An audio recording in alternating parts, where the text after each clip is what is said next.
நேரம் அமைதியாயிடுச்சு, அதனால விரைவாக முடிச்சுடுவேன். இந்த கூட்டத்தில் முக்கியமாக தமிழ் வளரணும்னா தமிழ் ஆசிரியர்களாக நாங்கள் தான் இந்த தமிழ் வளர்ந்து பெற்றோம். எங்கள் அப்பா அம்மா வளர்க்கல. அதனால இந்த கூட்டத்துக்கு இந்த மாவட்டம் முழுக்க ஒரு 5 ஆசிரியர்கள் வந்துட்டா பரவாயில்ல. அந்த அடிப்படையில் அந்த தமிழ் வளர்க்கிற முதல் பங்கு ஆசிரியர்களுக்கு இருக்கு.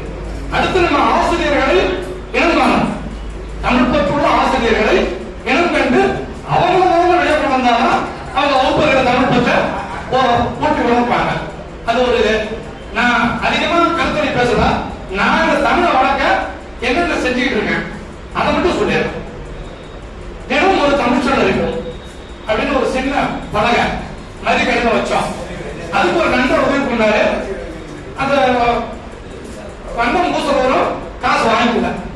அது 4 பேர் சேர்ந்து கூட்டா நிதி போட்டு அந்த பலகை கரும்பலகை உருவாக்கி எழுதிக்கணும். அதுக்கு ஒரு விளம்பரத்துக்காக அதை மறைச்சிருக்கு எழுதிடுவோம். அதை ஆனால் தொடர்ச்சியா செய்யல. நினைக்கிறப்ப எனக்கு கூடுதல் வேலை கொடுக்காம இருக்கணும். தொடர்ச்சியா செய்யணுங்கிற விருப்பத்தையும் உண்டாதுல உறுதியா இருக்கணும் ஒரு முயற்சி இருக்கு. நாம வேலை செய்யற இடத்துல எனக்கு ஒரு திருக்குறள் எழுதணும். முன்ன திருக்குறள் மட்டும் இருந்தது, இப்ப கருத்தும் சேர்த்து எழுதுறாங்க, வரவேற்க முடியுது. அது அரசு அனைத்து அலுவலகங்களையும் எழுதணும்னு அரசாணை இருக்கு. நான் எங்க கேள்வி மேலாளர் தொடர்பு கொண்டு, ஐயா எல்லா இடங்களையும் எழுதுறாங்க, நம்ம பணிமனையில எழுதல, அதை கொஞ்சம் எழுத சொல்லுங்க அப்படின்னா அது என்னுடைய வாயில இப்ப எழுதிட்டு இருக்காங்க.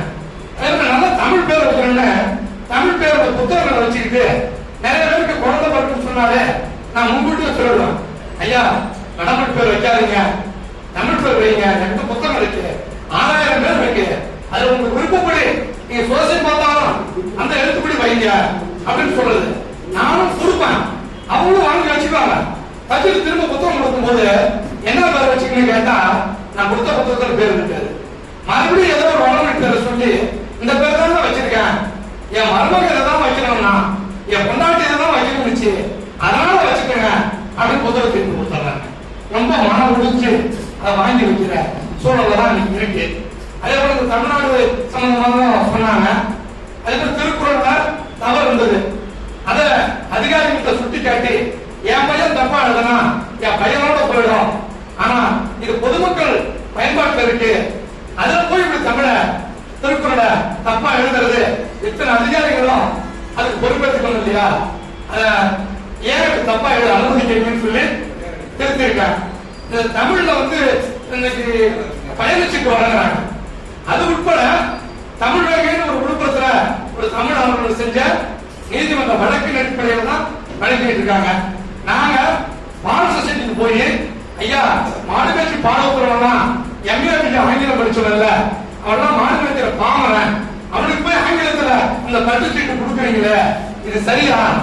ஒழுப்படி சொன்னார் தெரியும், அவனுக்கு கேட்டது தெரியல, நியாயமானு கேட்டேன். அதே போல பேர் எழுதும் போது ஒரு பத்திரிகையோ ஒரு துண்டறிக்கையோ ஆங்கிலத்துல தலையெழுத்து போட்டு எழுதுறீங்களே இது நியாயமா? எந்த வெளிநாட்டுக்காரனாவது தமிழ் தலையெழுத்து போட்டு ஆங்கிலத்துல ராபர்ட் சாமர் எழுதுவானா? இதை சிந்திக்க வேணாமா? கண்டிப்பா தயவு செஞ்சு என்னுடைய பேரை எங்க துண்டறிக்கை போட்டாலும் தலையெழுத்தும் தமிழில் தான் இருக்க வேண்டும் அப்படின்னு கண்டிப்பா சொல்லிடலாம். அதை நான் முயற்சியா செஞ்சுட்டு இருக்கேன்.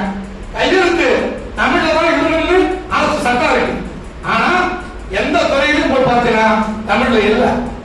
அவங்க அவங்க விஷயத்துக்கு போடுறாங்க.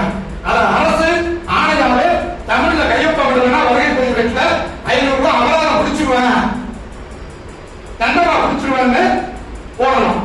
தமிழையா இருக்கிறவனே நாங்க இவர்கிட்டே கேட்டேன், ஐயா இந்த பர்சன் சொல்றேன் அதுக்கு தமிழ் எல்லாரும் தெரிஞ்சுக்க வேண்டிய அவசியம் இல்லை, கேட்டு தெரிஞ்சுக்கலாம். இப்ப சீரழிந்து யாரும் பயன்படுத்துறது இல்லை, யூனிஃபார்ம் தான் தெரியும். நம்ம அதிகமா பயன்பாட்டில் பழக்கப்படுத்திருந்தால அது மூலிலிருந்து சட்டம் கிளம்பி வந்துருது, ஆழமா சிந்திக்கிறது இல்ல. அது யாராலே வரவழைச்சாரு, இது உங்க ஆயா வச்சிருந்த பையன் என்ன பையன், அது சுருக்கு பையங்க அப்படின்னா அது எதனால பேர் வச்சு தெரியுமா? அது சுருக்கி கேட்டதால சுருக்கு பையங்க. இந்த பர்சுக்கு என்னென்ன பேருன்னு கேட்ட பாரு, அதுக்கு யாரால இது எப்படி வைக்கிறேன் இப்படியா வைக்கிறேங்க, மடக்கி வைக்கிறேங்க, அது மடக்க பையன் சொன்னார். இப்படி எந்த ஆண்டு காலம் சரி, எந்த கருவி கண்டுபிடிச்சாலும் சரி, அதுக்கு புதிய சொல்லாடலை உருவாக்கக்கூடிய வளமும் ஆற்றலும் தமிழுக்கு உண்டு. மொழி பிடிக்கின்றது, மொழி அழிந்தால் இனம் தமிழரை காப்பாற்றுவோம் என்று சொல்லி தாய்மொழிக்கு நன்றி சொல்கிறேன்.